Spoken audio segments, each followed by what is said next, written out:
कक्षा 7 अध्याय 8 हम पढ़ रहे हैं राशियों की तुलना। प्रश्नावली 8.3 के प्रश्नों को हल करेंगे। हम आज प्रतिशत का कैसे कैसे व्यवहारिक जीवन में उपयोग है उसको समझते हुए इस प्रश्नावली के प्रश्नों को हल करेंगे। तो प्रतिशत के क्या क्या उपयोग हैं? तो यदि राशि का प्रतिशत ज्ञात हो तो हम कोई भी राशि ज्ञात कर सकते हैं। राशि का अनुपात दिया हो तो उसको हम प्रतिशत में बदल सकते हैं। राशि का घटना या बढ़ना, कोई भी राशि दी हुई है उसका घटना बढ़ना प्रतिशत में दिखाया जा सकता है। लाभ और हानि जो होती है किसी लेन देन में उसको हम प्रतिशत के रूप में दिखा सकते हैं। और यदि लाभ हानि प्रतिशत में दी हुई है तो उसकी मात्रा राशि ज्ञात की जा सकती है। ब्याज का परिकलन जो है, अगर प्रतिशत दर दी हुई है तो हम ब्याज का परिकलन कर सकते हैं।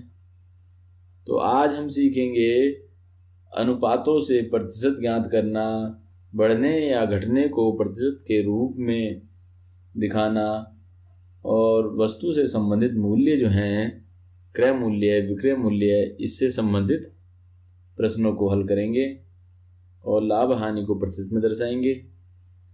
तो सबसे पहले इस क्रम में हम लाभ और हानि को प्रतिशत में दिखाना और क्रय मूल्य, विक्रय मूल्य संबंधित प्रश्न करेंगे।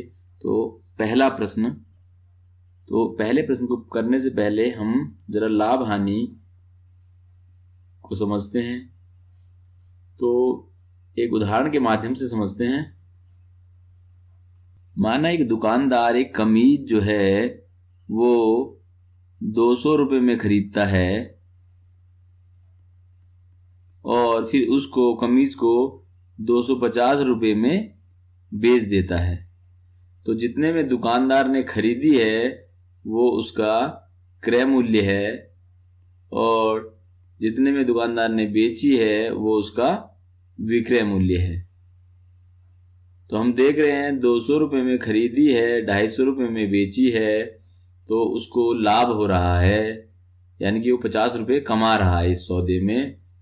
तो इस ऐसी स्थिति को जब क्रय मूल्य यानी कि सेलिंग प्राइस एसपी लिखेंगे इसको, और क्रय मूल्य यानी कि कॉस्ट प्राइस। तो जब सेलिंग प्राइस बड़ा होता है कॉस्ट प्राइस से तो इस सौदे में लाभ होता है। तो लाभ कितना होगा?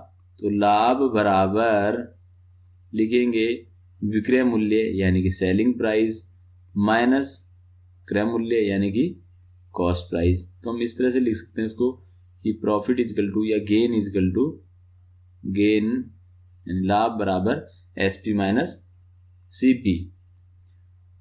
किसी वजह से माना वो कमीज किसी चूहे ने काट दी तो अब वो कीमत उसकी क्या हो जाएगी? शून्य।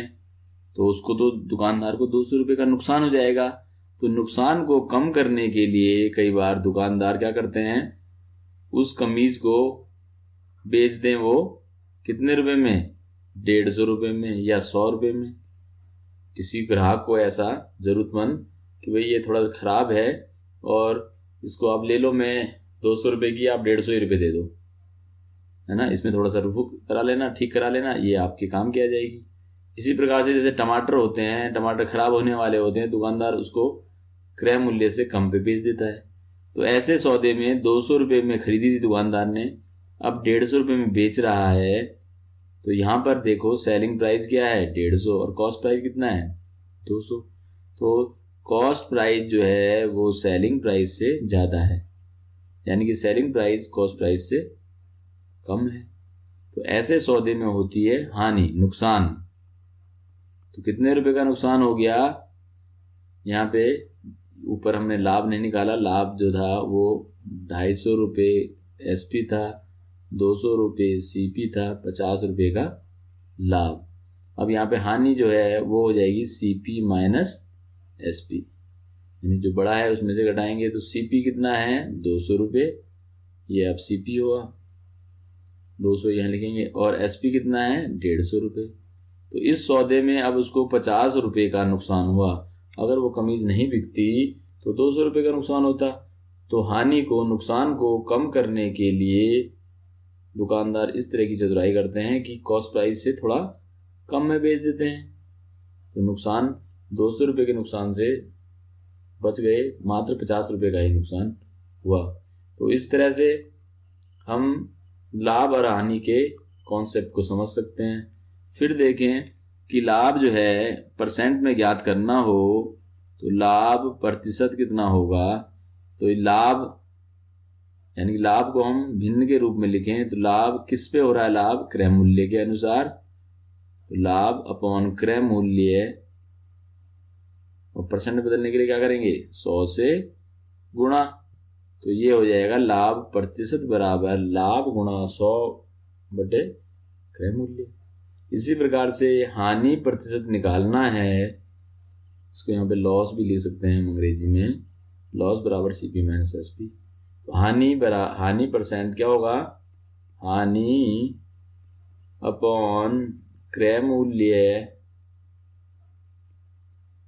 गुणा 100, ये हानि प्रतिशत। परसेंट में निकालनी हो हमें हानि तो हम इस तरह से करेंगे, और ये सूत्र हमें पता ही लग गए हैं कि लाभ बराबर क्या होता है, विक्रय मूल्य माइनस क्रय मूल्य। तो ये हम याद रखेंगे सूत्रों को इन प्रश्नों को हल करने के लिए। हानि बराबर क्रय मूल्य माइनस विक्रय मूल्य, कम कीमत पे, जितने में खरीदा है उससे कम कीमत पे बेचा जाएगा तो हानि होगी। तो इस तरह के ये 4 सूत्र हमको याद रखने हैं। इससे हम प्रश्न 1 को हल करेंगे। तो देखते हैं प्रश्न।